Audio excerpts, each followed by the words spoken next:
We've heard a lot about destination VR experiences. I've talked a lot about The Void, which has made a big splash with its licensed IP experiences like Ghostbusters. I haven't had a chance to try The Void yet, but I've heard really good things, and I'm anxious to get a chance to step inside The Void. And we also heard a report on the Mario Kart VR experience from Japan. These are location-specific VR experiences that allow people to have really big, interesting, in-depth, tactile feedback inside the VR environment. Now, I'm a big fan of in-home VR, obviously, with Vive and Oculus and PSVR. But what these kinds of experiences promise is a multi-sensory experience. They've got, big open warehouses with all kinds of cool effects, jets that shoot at you, rumbling in the walls, that kind of stuff to enhance the immersion in the 3D environment. And most of them also promise a much larger area than you're going to likely have at home to move around. So a lot of the home VR titles are restricted by their field of movement. Obviously, the Vive is room scale and offers a little wider area to move in, but even so, developers are restricted by what they can allow the players to do because they are trying to make their games playable to as wide an audience as possible. And it's really cool that you can go and do The Void, but it's expensive. It's difficult for places to install it because it takes an entire warehouse. It's just not as accessible. Evidence of that, of course, me, the guy who would love to try it most, hasn't yet. But I did get to try something new. A new company called WePlayVR is trying to live in this middle ground between in-home VR and these giant warehouse destination attraction VRs. This is a 10 by 10 space that they are selling to locations, so to amusement parks or arcades or malls, that you can step inside of and have an untethered multisensory VR experience in a smaller space, but inside the VR, that smaller space can be manipulated and used to its greatest advantage, so it feels like a gigantic space. Okay, so I got a chance to demo this out inside their facility, and it's really cool. It's this sort of plexiglass box that you step inside of that's got various pony walls, those sort of mid-height, mid-waist walls that are modular, that the designers can set up however they like. But basically it creates kind of a mini maze. And again, this is only a 10 by 10 space, so it's the size of a small bedroom.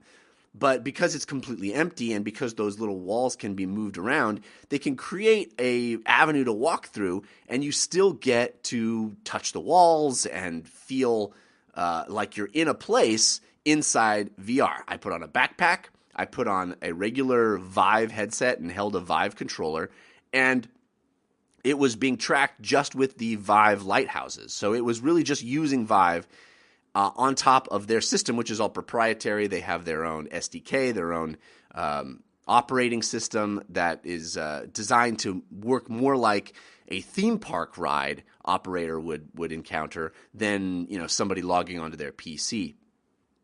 But I put on the headset, I put on the backpack, I stood on the platform, and I was transported into an Indiana Jones style adventure. This is like an Aztec temple that I'm venturing down into.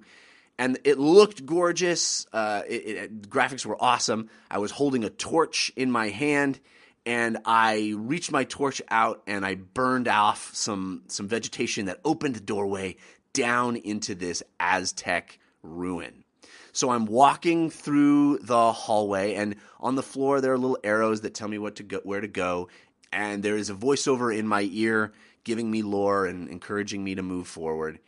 And I can run my hand along the side of the wall as I move through the temple. Everything is very highly detailed and interesting, and I'm kind of getting that feeling of going down into the depths of this claustrophobic dungeon a la Indiana Jones. I have no gun, I have no weapon, I'm just exploring.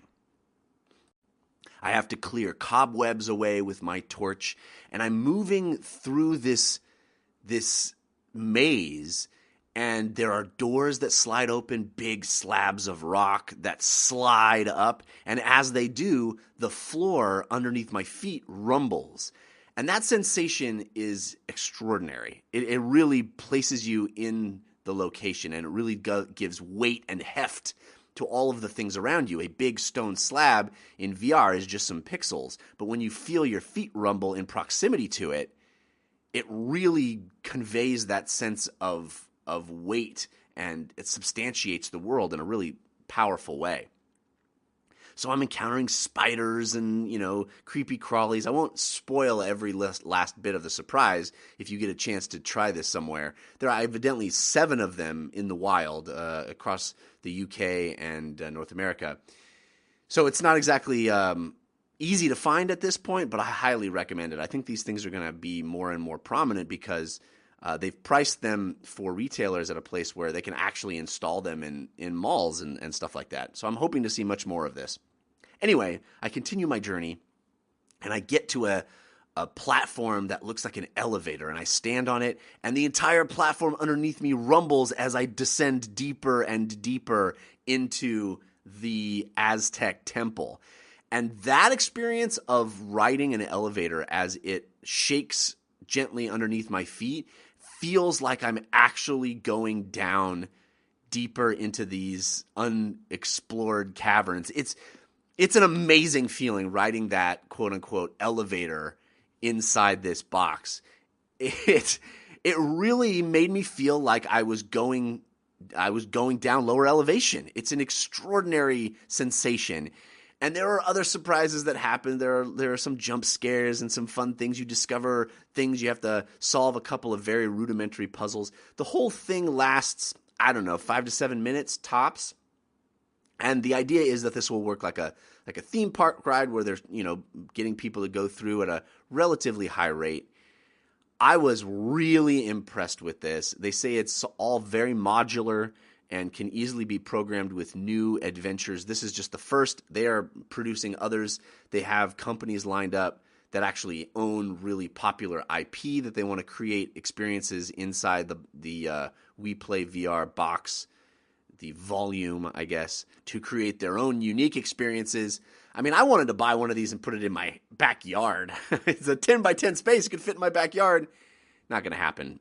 Little more expensive than I would like, but that's not what they're for. I mean, this is really the kind of thing where you go and you pay like $3 to $4 at an amusement park or an arcade or a mall, and you get a chance to experience untethered, lifelike VR, multi-sensory VR.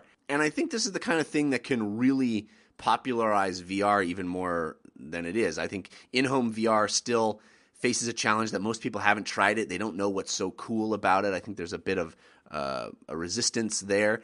And I think trying this out in the wild like this, the stated goal from WePlayVR is to just get more people in VR. They are proselytizers like I am of the tech, and they want more people to experience it. So I'm all for that, and I think this could be a really cool way to do it. It certainly is an awesome experience, and I can't wait for them to include more options for different kinds of games and VR experiences inside that volume, because the tech itself is so compact and simple but provides such a cool feeling.